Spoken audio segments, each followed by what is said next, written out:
1979 में विवादित परिसर के पास ही शिलान्यास किया गया। अगस्त 1979 में इलाहाबाद हाईकोर्ट ने फैजाबाद जिला अदालत से टाइटल सूट अपने हाथों में ले लिया और विवादित जमीन पर यथास्थिति बरकरार रखने का आदेश दिया, यानी पूजा अर्चना निरंतर जारी रही। नवंबर 1979 में तत्कालीन सरकार ने विश्व हिंदू परिषद के विवादित भूमि के पास ही शिलान्यास की इजाजत दे दी। 6 दिसंबर 1992 को अयोध्या में राम जन्मभूमि आंदोलन से जुड़े लाखों कार सेवक जुटे थे। उन्होंने ही उस विवादित ढांचे को ध्वस्त कर दिया। भगवान रामलला ढांचे से निकलकर अस्थायी टेंट में आ गए। सुप्रीम कोर्ट ने उस विवादित जमीन पर यथास्थिति बनाए रखने का आदेश दे दिया और 6 दिसंबर 1992 से लेकर 9 नवंबर 2019 के सुप्रीम कोर्ट के फैसले तक रामलला उसी अस्थायी टेंट में विराजमान रहे, लेकिन उनकी पूजा अर्चना और दर्शन का कार्य निरंतर संपन्न होता रहा। 1913 में तत्कालीन पीवी नरसिम्हा राव सरकार ने विवादित जमीन के आसपास की 77 एकड़ अतिरिक्त जमीन को भी अधिग्रहित कर लिया। इलाहाबाद हाईकोर्ट ने भी राम जन्मभूमि का हिस्सा हिंदुओं को दिया। अप्रैल 2002 से इलाहाबाद हाईकोर्ट ने विवादित जमीन के मालिकाना हक पर सुनवाई शुरू की।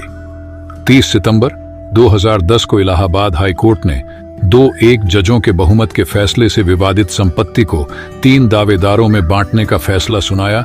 जन्मभूमि समेत 1/3 हिस्सा हिंदुओं को, 1/3 हिस्सा निर्मोही अखाड़े को और तीसरा हिस्सा मुस्लिम पक्ष को। मई 2011 में सुप्रीम कोर्ट ने कई याचिकाओं को देखने के बाद हाई कोर्ट के फैसले पर रोक लगा दी। बाद के वर्षों में सुप्रीम कोर्ट की देखरेख में मध्यस्थता की कोशिशें भी की गई, लेकिन विवाद का कोई हल नहीं निकला। राम मंदिर का निर्माण 5 अगस्त से आखिरकार तत्कालीन चीफ जस्टिस रंजन गोगोई की अगुवाई वाली सुप्रीम कोर्ट की 5 सदस्यीय संविधान पीठ ने 40 दिनों की मैराथन सुनवाई के बाद 16 अक्टूबर 2019 को दशकों पुराने इस कानूनी विवाद पर फैसला सुरक्षित रख लिया। अंत में 9 नवंबर 2019 का वह ऐतिहासिक दिन आया जब सुप्रीम कोर्ट ने सदियों पुराने इस विवाद को हमेशा के लिए निपटारा कर दिया।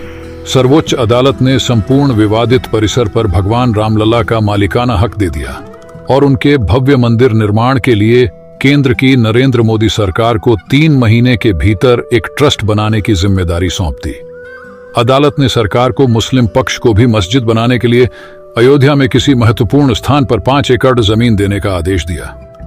अदालत के इसी आदेश के बाद श्री राम जन्मभूमि तीर्थ क्षेत्र ट्रस्ट ने 5 अगस्त 2020 को वहां भव्य राम मंदिर के निर्माण के लिए भूमि पूजन और आधारशिला का कार्यक्रम तय किया गया है।